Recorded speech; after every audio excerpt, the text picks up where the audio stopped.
Hello, my name is Jyneezey. You can call me Nini. Today I'm making this video talking about my brain surgery and my brain tumor. They took out my brain, not my brain. They took out my tumor in my brain. The way I found out that I had a tumor was my sister. She something was telling her that she needed to sleep with me this night. I was 15 years old. She was just, something was telling her. And when I sleep, I like punch and I like kick, and I'm a crazy sleeper, so she never wants to sleep with me. The thing that woke her up was I screamed, and then I started just shaking and like you know, this wasn't my crazy sleep, you know. I started having a seizure, and she got so scared because she's never seen anyone have a seizure in her life, and she started holding me and she started screaming and Nini's dying, Nini's dying. She thought I was dying because all of a sudden I knocked out and I fell in her arms, and she thought that I died, but I just passed out because when you have a seizure, it's like as if you're running as fast as you can, and like for miles and miles, and then you're just really tired. So I just knocked out. There was cops, there was firemen, everyone was around me. My family was screaming, like they all thought I was dead. So yeah, I was perfectly fine, but well, not perfectly fine, but I had a seizure, and they were asking if I like took drugs. They were asking if I, you know, I was only 15 years old, so I mean, I was a crazy kid. Like I was just always playing sports. Like no one thought that I would even have a tumor in my brain, like, because I was always playing soccer. I was always doing something. I was playing volleyball, like, you know, no one would think. Everyone was just like, what happened to Nini? They took me to the hospital and they found out, they checked my brain and they found out that I had a tumor. This big, man hand, this is how my doctor explained it, this big. This was a tumor right here, and around it, like this, was a cyst. And it was right here on my left side of my head. This is the speech side of my brain. They told me, hey, if you want to take it out, it can be within a month, 2 months, you tell us. And I said, let's get it done. So they said okay, and we scheduled it to about 2 months later on, and I was ready. But when I was 15, I even wanted like my surgery, like, let's get it done right now, you know, like I was just a weirdo. My doctor called me. He said I can get it 2 weeks earlier. And this is when it all started, like, getting into my head, like, you know, someone's actually gonna start touching your brain, cutting into your skull, and taking this out. Like, it's not a game anymore. And when I had to be awake too, within like, towards the end of the surgery, and it was about 30 minutes that I had to stay awake. And I remember it. I remember within the time when I was in there, they said that I was singing Michael Jackson songs, and like, I was just being a dork. Like, it's not as scary as you'd think. People think that just because it's a brain surgery, that it's gonna be just like you have to be just straight up serious, you know? I don't know if maybe because I was just a little kid that it was like that, but I don't know. Maybe I'm just a dork. I don't know. But that's how it was. I was literally singing Michael Jackson songs. And a lot of times I had to go to the doctors. I had to come back. I got to get MRIs to make sure that my seizure's not building up. I had to, because they weren't able to take my entire seizure out. I still have about, because it grew a little bit, so I have about that big of a seizure. Or surgery. Or seizure. Tumor. Why the hell am I not... See, my words are being a little weird.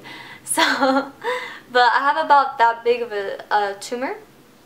because they weren't able to take out my entire tumor, because if they did, I was still only 15 years old and they had to wait until I was 21 in order to take my entire thing out, because if they did, then my speech would have been dead.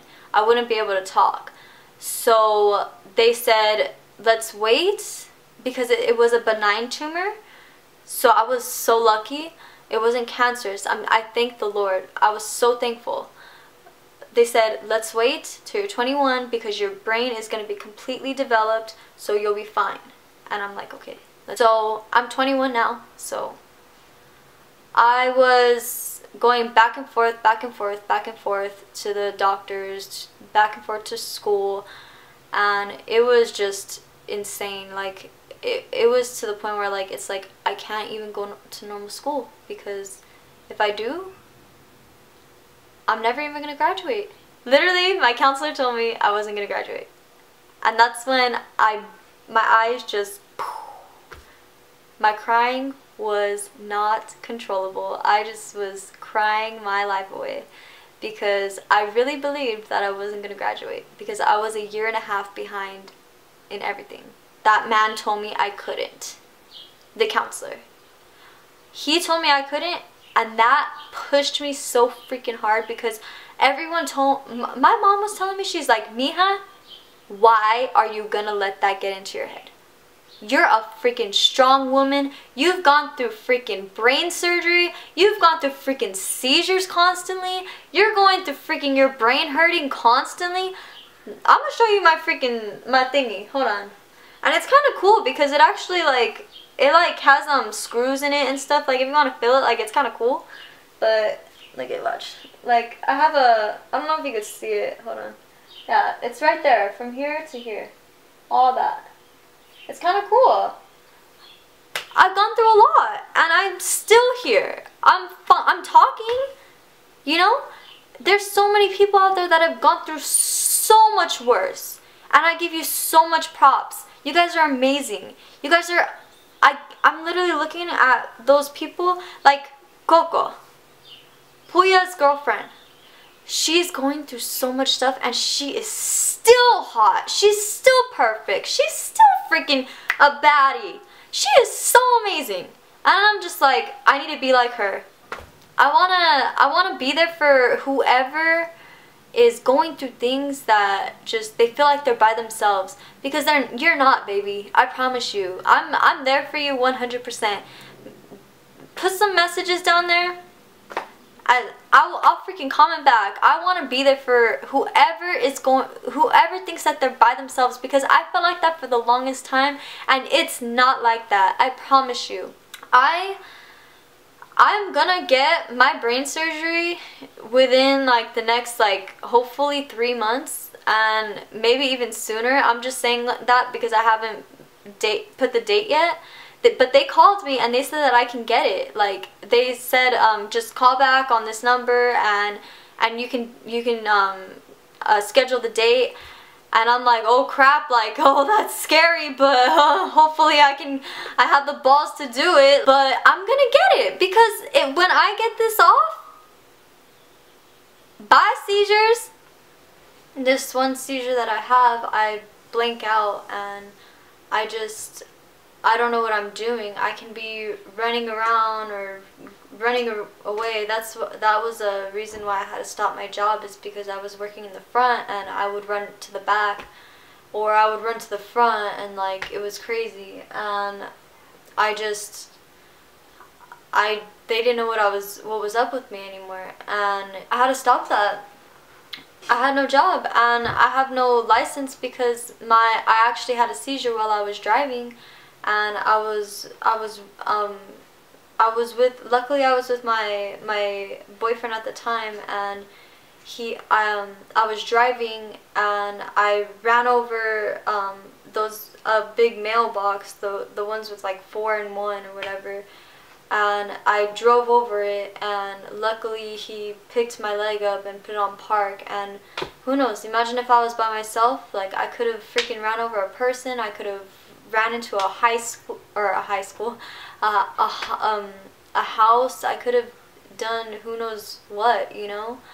I mean, it's just, I'm lucky that the people that I'm with are there at the time.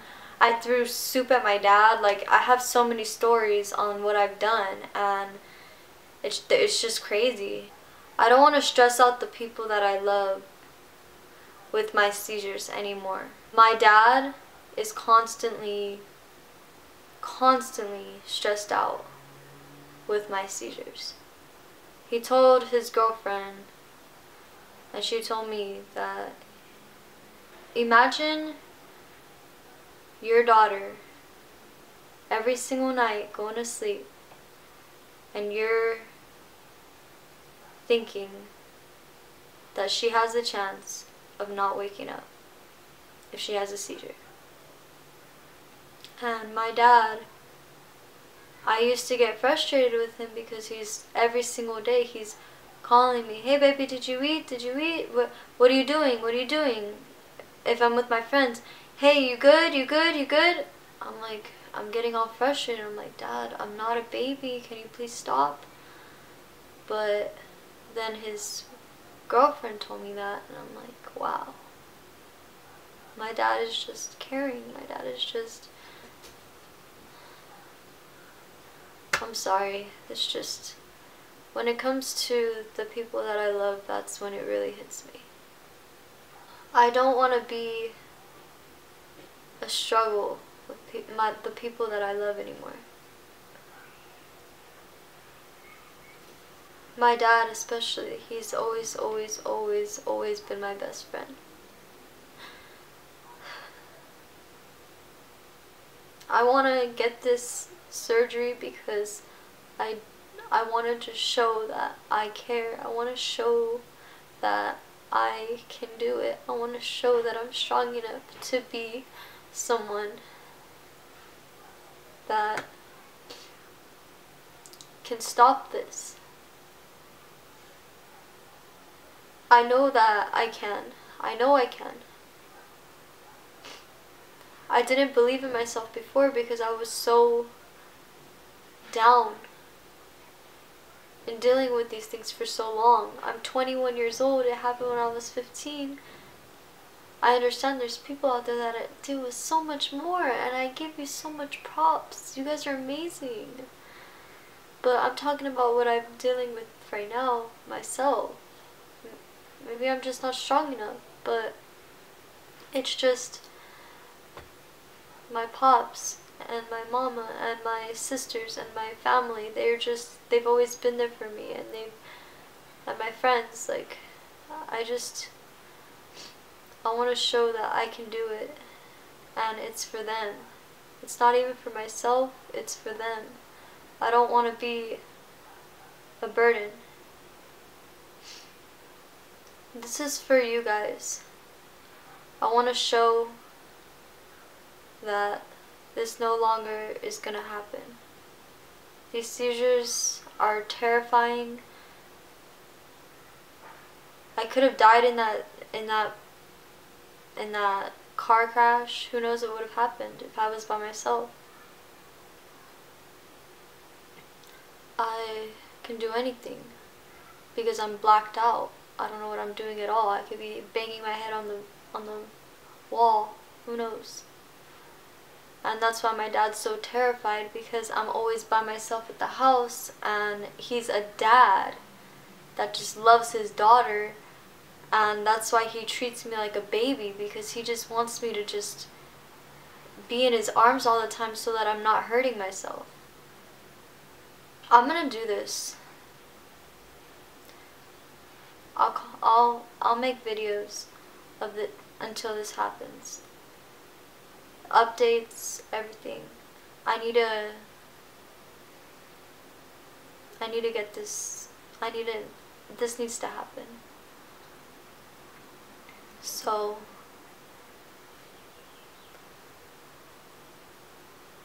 I love you guys so much, and thank you so much, everyone who is on my side and everyone who believes that it can happen. I'm very, very thankful, and I appreciate you so much.